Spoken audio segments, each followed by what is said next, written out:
Okay, guys. Picking up where we left off. Obviously, we heard Oz's comments in terms of the City performance. I have a totally different opinion. Although City didn't play to their best, I don't think they needed to play to their best. At the end of the day, they've got a 3-1 victory over Bournemouth away from the home, which you have an opinion that they didn't play to their best, but still got a 3-1 victory. And I just think that's the threshold that Pep's given us with City, is that we always expect Man City to go out there and absolutely batter these teams 5-1. When it doesn't always have to be the case. I think they could have actually battered them probably 5-1 and it took a wonder goal for Bournemouth to score. But I mean, I think it was a very comfortable victory for City. And it's just scary as to what they can do. I mean, I'm not saying they weren't comfortable. I think they did control the game. They controlled the pace of the game. I'm just saying that they're not at their full best yet. They're still leaking chances to the other team, and and it could be a better team. The big clubs will start punishing. And I'd be interested to see Liverpool against them quite quick. Yeah, that would be a fantastic. Because that's the one team that always tests them. I don't think that's not until Bournemouth. I mean, there was a statistic on City's games coming up, and I think their next 9 games, they don't play a top 10 side. Man City. Yeah. Right. Okay. Which is including Bournemouth. So starting from Bournemouth, the next games, right, they actually don't play a top 10 side until they play Liverpool in November. Oh. So you expect them to just go on an absolute. You would, but will they? That's the question. Will they just cruise it, or will they go all out? I think there's a danger there where if they just sit down and just do the minimum to win. But I don't think they sit down. If they sat down, they would have sat down on 2-1. They wouldn't have sat down on 3-1. I just don't think there's a lot of clubs that would sit down on 2-1. Yeah. Well, look, any other team, you'd say away from home, 3 goals, good result. You're happy with the performance. You're happy with it. But I just think that, like you said, Guardiola's set the bar that high. I just think, for me, as watching it as a neutral in a way, I'd like City to do a bit more. And is it ironic in a way that we see Aguero get subbed off against Spurs and he throws a tantrum, clearly unhappy decision. Lo and behold, what happens against Bournemouth? He then scores 2 goals. Is that a response to Pep Guardiola, or is that just Aguero simply saying to Pep, don't you dare substitute me again? Although when Jesus is fit, that's we do. That just seems to be a common occurrence. He gives Aguero 60 minutes, he then takes him off, and Jesus comes on. And now Jesus is injured. I think Aguero's going to get those 90 minutes games, and considering he scored 2 goals, is he saying to Pep, think twice before you do that? I think part of that was a reaction to Pep to say, I'm the main man still, I'm still doing it. I've been doing it for, the last 7-8 years. I've been doing it. I haven't dropped my level. In fact, I seem to be getting better as I'm getting older. So I think the double he scored was a response to Pep maybe subbing him off the other day, but his standards are high, and I think Pep's very smart in the way he manages Aguero, because under Mancini, under Pellegrini, I think before that, Aguero had it comfortable. He was scoring goals, but he wasn't working hard for the team. He wasn't tracking back. Whereas Guardiola's a totally different mind frame. It's all right, you're going to score goals, but I'm going to show you how you can score more goals, and you're going to work for the team. And I think initially when Guardiola first came in, they did fall out because Aguero's thinking, what the hell? I'm the best striker in the world. What are you telling me now? But as a result of that, he's actually got better because of Pep's guidance, and Pep knows how to manage him. He knows he can sub him off, stir it up a little bit. I don't know. Has he got better? I think he's got better. He wasn't one of the 3 that finished that got the 22 goals last season for the Golden Boot, was he? Well, he was injured for a few games, wasn't he, last year? But if you look at his overall contribution, he's getting better. He's getting older, don't forget. But he's still achieving. Yeah. He's working back hard. Yeah. And he's what's impressed me more is his positional play now. He's scoring more tap-ins than he used to because he's in the right positions, and I think that's a big influence of Pep. It's almost like saying to someone. It's almost like saying to Ronaldo or Messi, I'm happy with you scoring your goals and assists. It's fantastic. Your numbers are great. But I want you to come back and work for the team. Sacrifice your goals and assists and come back and work for Why the is team. it sacrifice your goals and assists? He hasn't Because sacrificed Aguero his goals and assists. when is the last time Aguero finished Golden Boot? I'm not sure when was the last We'll probably time. have to research it. Yeah. Out of memory, I don't know. It might be So sooner you're than we saying think, but- his game's suffering because he's working harder for the team. Is that what you're saying? Yeah, I think I just don't let him score. No, I think he's a better player. Just let him score. He does score. He knows how to do it. Just let He him. does score. He's Yeah, but still bagging him more than 20 Instead of goals a scoring 2 season. goals a game, he can be scoring 4 goals a game. Nah. Just let him score. He's scoring. What more do you want from Well, the yeah, guy? but then you wouldn't take him off against Tottenham, would you? That's just Guardiola playing mind games with him. Well, that's just wrong. It's Sorry. not It's wrong. almost like someone playing He's mind geeing games. him with- up because he's It's almost not- like someone questioning Yeah. Messi or questioning Yeah. Ronaldo. Or No player should think that their place is certain in the team. No player. Yeah, if you know players are I coming agree through with to that. replace you, you automatically want to play better and it spurs you on. I agree with that, but Yeah. it's almost like saying to someone, fantastic, you're bringing in this much money into the company, yeah, but I want you to start talking to people more. What's more important? Aguero scoring 4 goals a game or Man City winning the game? I would think if a girl scores 4 goals in one game, I think City are going to win it. No, not necessarily. I can't remember the last time City have conceded 5 goals to be losing What, the game. my point being, he's saying to Aguero there, you need to help out the team. The team is number one, Sammy. Yeah, the team is Not I Aguero. agree, but Aguero has players behind him that are running for that ball. You see it. You see De Bruyne close, It is- Silva close, Yeah. Fernandinho, Rodri. Look They're at all what Man close. City did last year. They I know won that. the league and I think you're Aguero missing. helped out. I think you're missing the point I'm trying to make. I think I'm from not Aguero's missing the point point. of view, it's almost like I would personally might say this to my manager. I would say, why are you making me do this when you know how good I am at scoring goals? And you just said You're he's going proven. on like Balotelli. What's his attitude? It's If a not- player said that to me as it's a not- manager, I'd tell him to fuck off. It's almost like saying it's like saying to a goalkeeper, you know, fantastic, you make all these saves, you get all these clean sheets, but what I want you to do now is start playing the ball to, start doing some long balls. Yeah, and look at Edison. Because Yeah, they look at had that Edison. in Joe Hart. But look how many They glitches. had that in Joe Hart. Look how many glitches happens now in terms of keepers. How many keepers do you Yeah, see but- try to play the ball out, try to play ball short? Modern day football, Sammy, you have to play the ball out from the back. there's That's modern day football. From sitting here now, I can only think of 2 keepers that are comfortable enough with the ball to play them. Who are you going to say? You're going to say Edison Yep, and the other one? Alisson. Alisson. They're the only 2 goalkeepers that I think are comfortable enough to play a ball. I think it's developing, and like you said, more teams now are playing out from the back. But you have to get that right. It's not something that could be done in one season. Look at Guardiola when he first came to Man City. Man City were awful that season. If you remember, they didn't even get close to challenging. They didn't challenge jack shit because they were making so many mistakes at the back. So many. It took him a year to get that philosophy right with the team, for the players to get used to it, to get comfortable with playing the ball out from defence. It's not something that can be done overnight. But that is the way forward. If you want to dominate games, if you want to start attacks, you have to build the ball out from the back to set up the play. The days of just lumping it up and hoping for the best, they're long gone. No, I know that. I agree with that. Yeah. I agree with that. I think it's just we have different point of views in terms of how absolutely. Aguero was being managed. But look, Yeah. that's what we're here for, to debate these kind of topics. Yeah. Anyway, look, we've got, how many live games we've got coming up on Saturday and Sunday? 4? 4 live games. 4 live games, very quickly, because I'm a bit conscious of time and how long these videos are going on for. Let's quickly get some predictions in. Okay. Okay, so 12 kickoff, we've got Southampton at home against United. How do you see that game? Tale of two teams. Southampton, they got their very first win last game week against Brighton away from home. So they've done really well there to get that victory. They'll be on a high. They'll be boosted by that victory now. And then you've got United, where we've had the last 2 games hugely disappointing. To draw against Wolves, that missed penalty.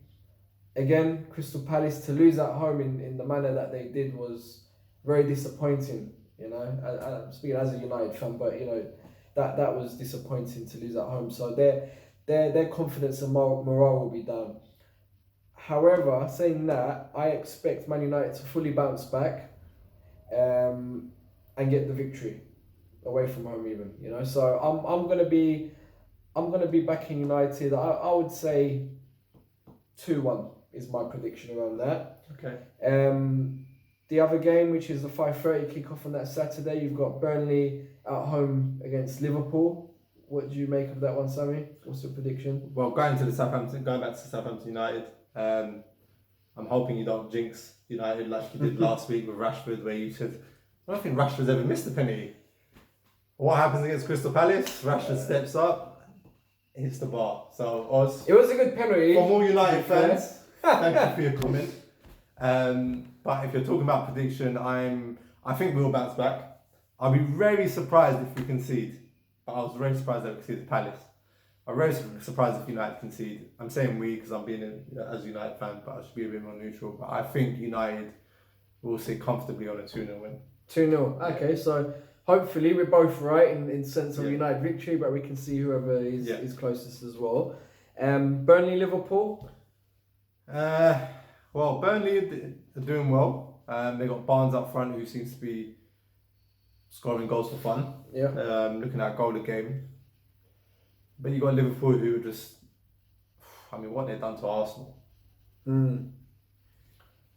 But I say what they've done to Arsenal, but from briefly speaking about Arsenal, it was an Arsenal side that showed heart and courage this time against Liverpool. I think it wasn't a side that gave up. I think it was a side that took the game to Liverpool. I don't think you've seen that previously. I think you've gone there and Liverpool have walked all over them. And at times it's been men versus boys. But I think this time, I think Arsenal showed heart. And I think Arsenal showed what they can do this season. And we got to see glimpses of Pepe. Yeah. Him being the first player to dribble past Van Dijk after 50 games. It's interesting. Yeah. Interesting statistics. Nothing to say, oh my God, wow, Pepe, amazing. He dribbled past Van Dijk. Okay, he's done that. But what he does, and what Arsenal haven't had for a very long time, I can't remember the last winger that's done this for Arsenal, is someone who picks up the ball and is not afraid to run at the wingers, at the fullbacks. Someone who can dribble past, someone who can look at that, get that crossing, get that passing, even cut in and shoot on the left. As a negative, it seems like he's very reliant on his left foot. Very reliant on his left foot. Which, that will have to change. If he's going to get a lot of goals in the Premiership, that has to change.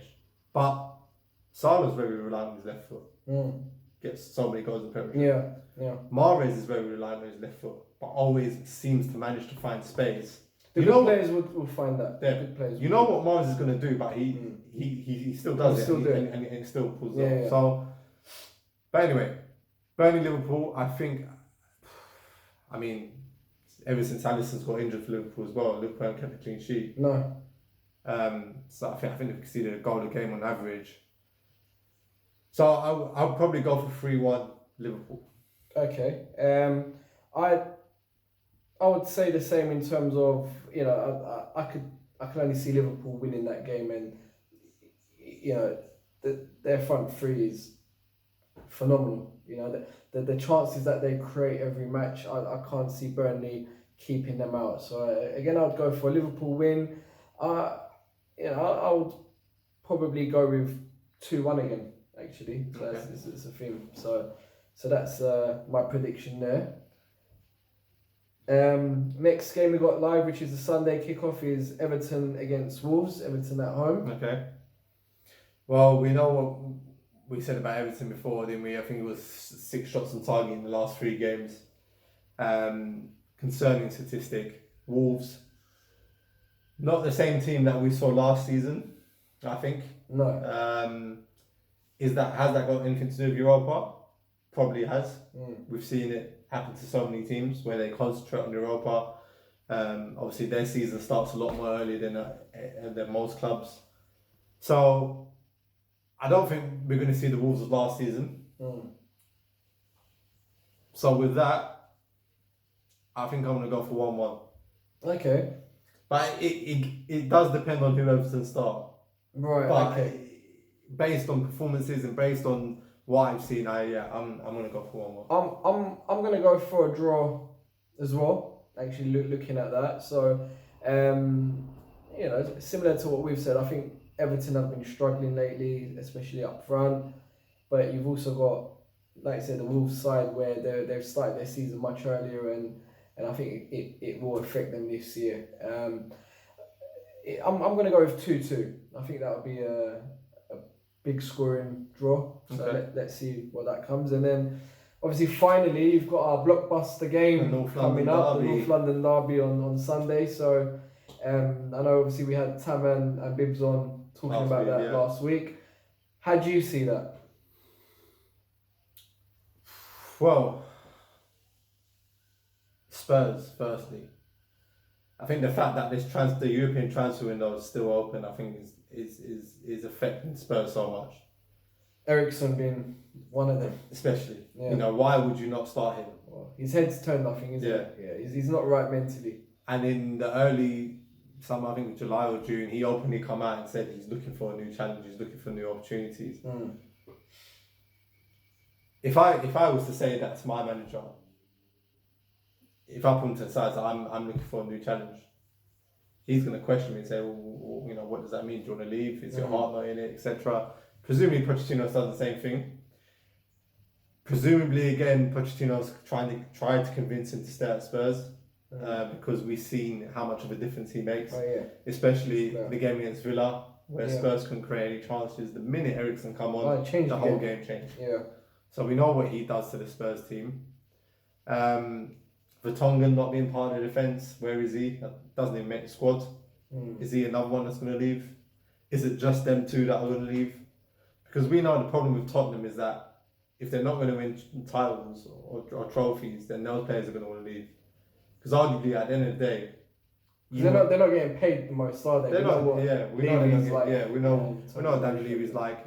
They're not getting paid the most and they're not winning trophies. And at the end of the day, football is a short career.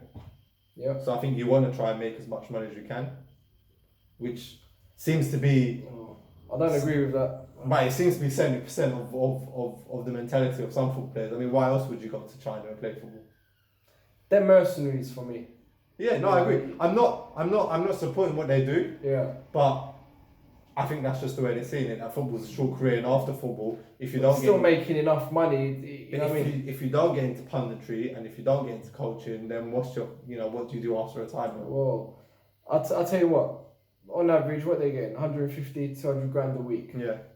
They're, what's that? 5 years, 6 years wages for that's some people a week. I'm talking. That's a good player. For an extra 100 grand, 150 grand, it's how much money do you bloody want? Yeah, how but greedy are you? If you know you can get that money. Well, but then at the cost of your career, arguably. You go China, your career's over. It's the cost of career, but if you look at Mahrez, he's gone from Leicester to City. But I'm not talking. He's gone from a small team to a bigger team. These guys are going from a big team to China. Yeah, no, they're finished. Yeah, of course they're finished. I mean, and even that's why I was so shocked about Gareth Bale to go to China, because I think it's just too. He's got so much off. He can't be going to China. Not yet.